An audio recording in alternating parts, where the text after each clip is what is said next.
when we talk about overcommitment, a lot of the suggestions you hear out there are, oh, you just need to manage your time better. That's like makes me so mad, Brie. Whenever that suggestion is given to women, you just need to manage my time better. Here's a new No.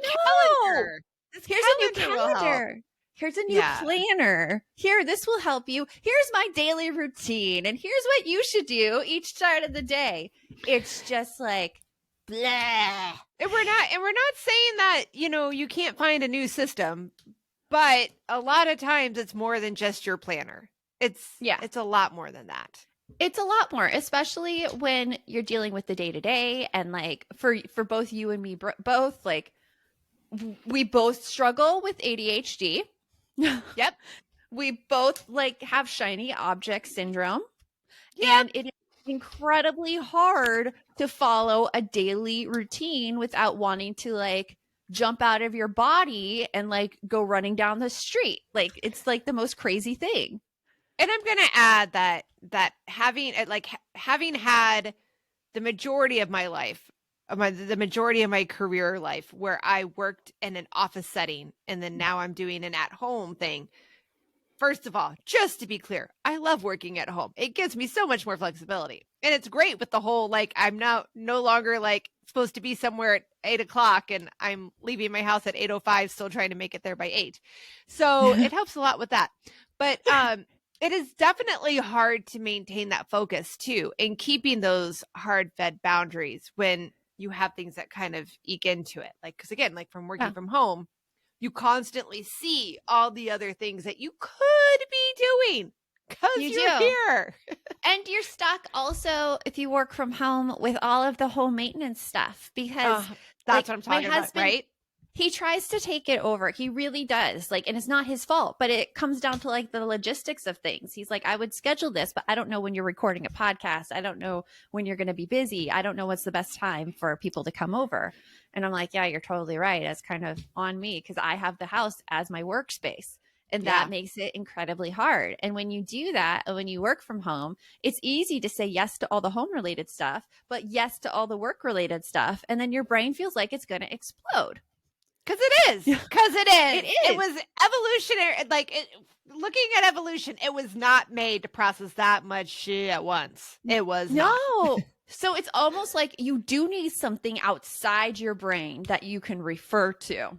And while I push back very hard against planners, I have to say using my digital calendar is like my lifesaver, because it is the thing that shows me what I prioritize things as and what I was like, ooh, this was important that I really wanted to get done today. Oh, there it is right there. And then I have the choice to do it. Now, before with time blocking, and we saw this too with our balance members, we had people brain dump everything they had to do. Then they like prioritized it based on what was an A task, a B task, a C task, a D task. And it was always hard to figure out, well, what's an A task, something that aligns with your goals, versus a B task, something that needs to be done, but like doesn't necessarily align with your bigger goals. And how do you categorize that? And then once you put it on your calendar, like there comes the problem, especially like when I went through this, I didn't want to do it. It was like the calendar telling me what to do. And I'm like, no, I don't like have the energy to do that right now. Or, oh my gosh, my child just is homesick from school and is asking me like every 20 minutes to get him something. Like I can't have that on my calendar. And I think that's what a lot of moms get into with, I would like, say time blocking. It can be. Yeah. I mean, I think with me, a lot of the problems that I have with scheduling things, like first of all, like anything else, it's shiny and it's new and it works for a little while. And I will say there is something to be said for shiny and new, especially if your brain works where it likes the shiny objects. Like there's something to be said about both of ours does. Yeah. Yes. It likes the shiny objects and it's like, it absolutely loves it. So you try it for a little while and it works for a little while. But I think there's also something to be said for procrastination, because a lot of times those goals we have for ourselves, they're not easy goals. They're things that are going to take work. They're going to take changing things around. Once we get step 1 done, then there's still step 2 through 60. So with me, sometimes it's not so much of like, I don't want the calendar to tell me what to do. It's that my body defaults to procrastination. Oh yeah. If there is space, it's going to take it. It's going to be like, well, I know I put this on here, but technically it's not due till Thursday at noon. So if I started on Thursday at 11, I'll be fine. Yeah. I can keep pushing it off till Thursday at 11. And then it'll be, you know, great. Like, it's ignore the fact that I have a doctor's appointment at that date and time. Yeah. Yeah. I mean, that's like a Thursday problem. Exactly. And I think like I would definitely do that as well, which is why I love what we found now and what we're using is called rainbow time blocking, where your tasks and stuff aren't necessarily prioritized due to like your goals. They're prioritized based on what you can put off and what you can move easily.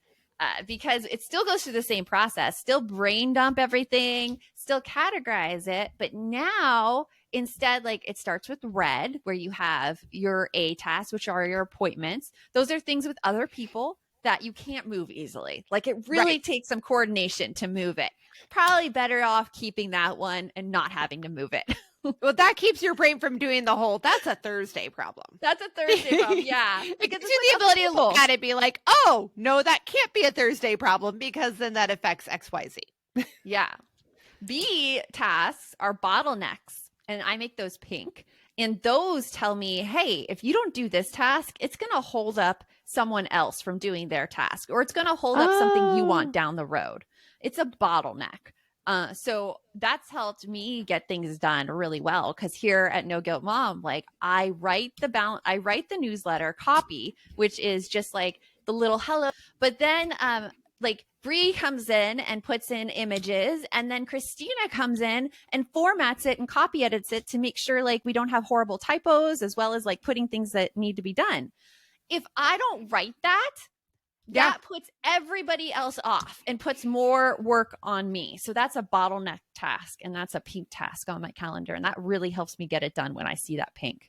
Oh, and I think that that works like in so many ways, because that can also be house stuff too, like things in your family. Like if I don't do, for instance, like at the bottleneck that happens to us every year, and you think I would learn, is